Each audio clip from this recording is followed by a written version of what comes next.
भक्तों, आज के प्रसंग के माध्यम से हम सभी जानेंगे कि कौन से पुत्र की मृत्यु माता पिता से पहले हो जाती है और यह किस पाप के कारण होता है।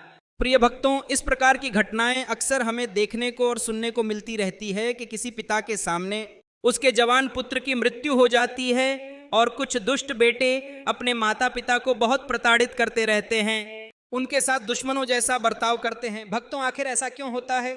आइए जानते हैं एक अत्यंत ही सुंदर कथा के माध्यम से कि पिता से पहले पुत्र की मृत्यु क्यों हो जाती है और यह दारुण दुख पिता को क्यों सहना पड़ता है। लेकिन भक्तों, से पहले चैनल को सब्सक्राइब कर लो, वीडियो को लाइक कर दो, कमेंट में राधे राधे टाइप कर दो। और एक बात मैं आपको बता दूं, वीडियो को छोड़ना है तो अभी ही छोड़ दो, वरना अगर आपने वीडियो को बीच में छोड़ा तब पाप लगेगा, इसलिए वीडियो को पूरा देखें। भक्तों, एक बार की बात है, देवलोक में अग्नि, वरुण, बृहस्पति, शुक्र, यम, शनि आदि सभी देवता गण उपस्थित थे और उनके बीच में कुछ ज्ञान चर्चा चल रही थी। कुछ देवता गण प्रश्न करते थे और उनमें से जिन देवताओं को उस प्रश्न का उत्तर पता होता था वह उस प्रश्न का जवाब देते थे।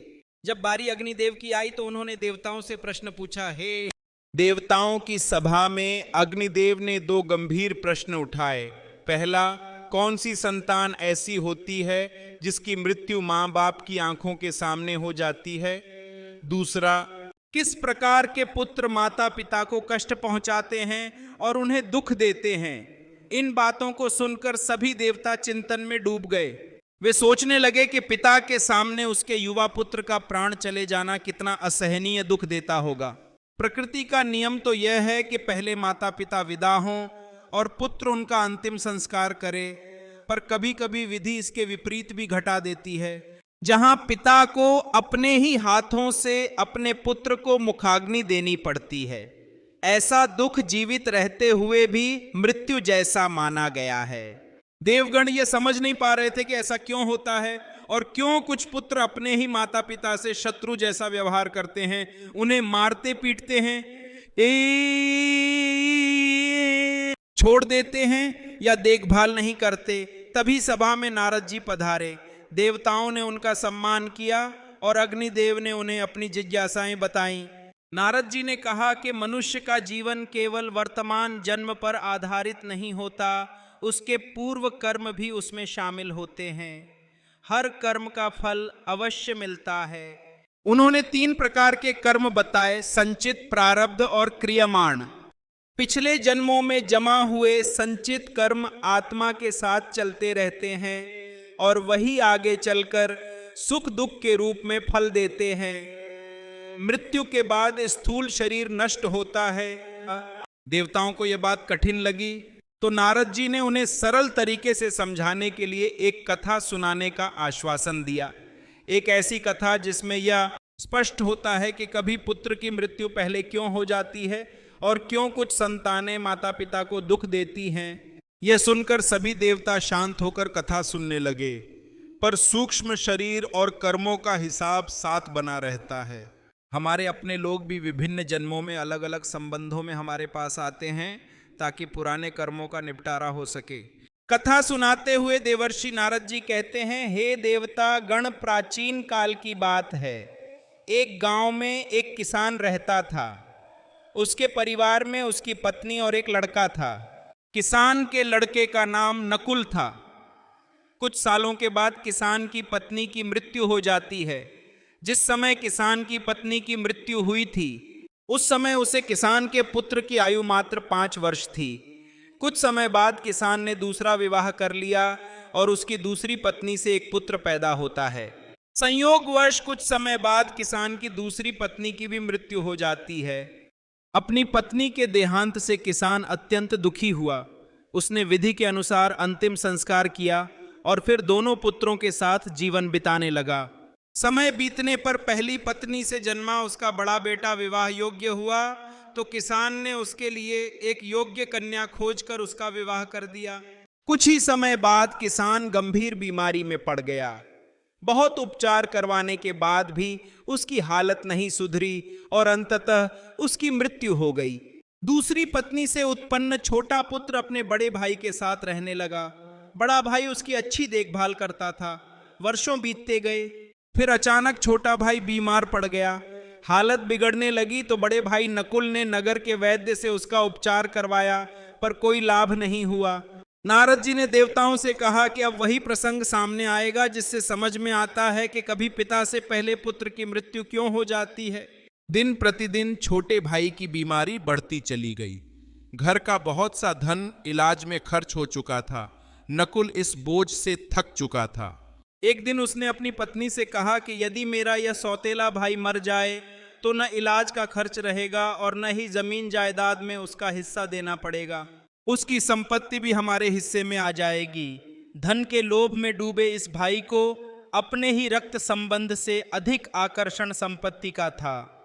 यह सलाह उसकी पत्नी को भी भा गई। नकुल ने उसकी बात मान ली। वह एक लालची वैद्य के पास गया और उसे सोने की कई मुद्राओं का लोभ देकर छोटा भाई खत्म करने की बात कही। शुरू में वैद्य ने संकोच किया, पर स्वर्ण मुद्राओं का लालच देखते ही तैयार हो गया। अगले दिन वह उपचार के बहाने आया और छोटे भाई को विष दे गया। विष का असर तुरंत हुआ और उसकी मृत्यु हो गई। उसने कहा कि यदि इसे सीधे मारेंगे तो लोग आरोप लगा देंगे। बेहतर होगा कि किसी वैद्य को धन देकर यह काम करवा दिया जाए। वह दवा के नाम पर विष दे देगा, किसी को कुछ पता भी नहीं चलेगा। सब यही समझेंगे कि बीमारी के कारण मृत्यु हुई है। इस अनर्थ पर नकुल और उसकी पत्नी प्रसन्न हुए।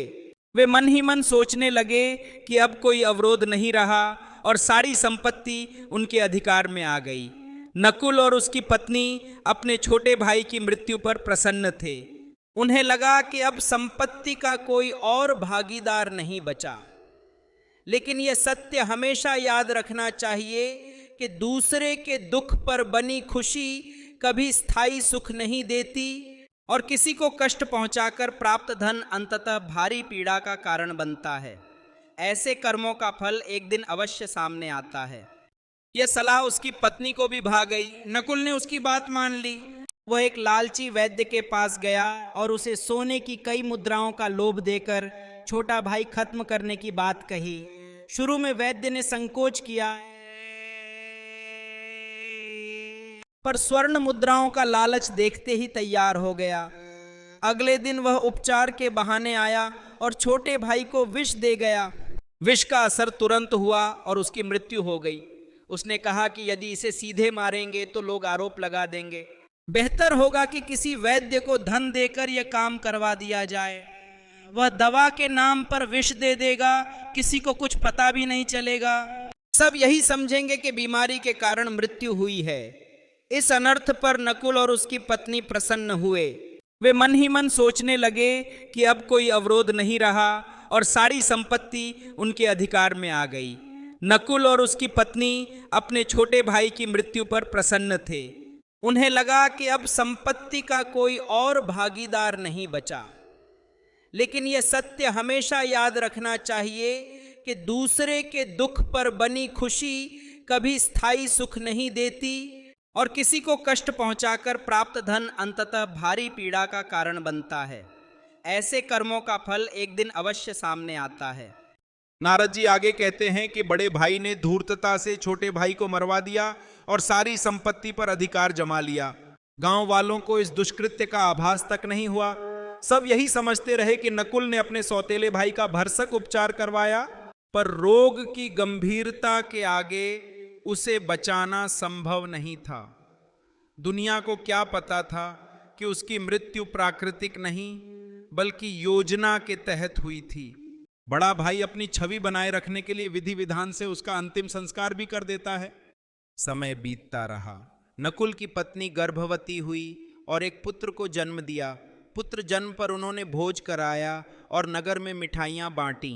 दोनों दंपति ने उस बच्चे को अत्यंत स्नेह से पाला। कई वर्षों बाद वह पुत्र युवा हुआ और उसके विवाह की भी धूमधाम से व्यवस्था की गई। विवाह के थोड़े समय बाद वह अचानक बीमार रहने लगा। माता पिता ने अनेक वैद्यों से उसका उपचार कराया। उसने अपने पुत्र को बचाने के लिए अपनी आधी संपत्ति तक बेच दी, पर बीमारी कम होने के बजाय बढ़ती गई।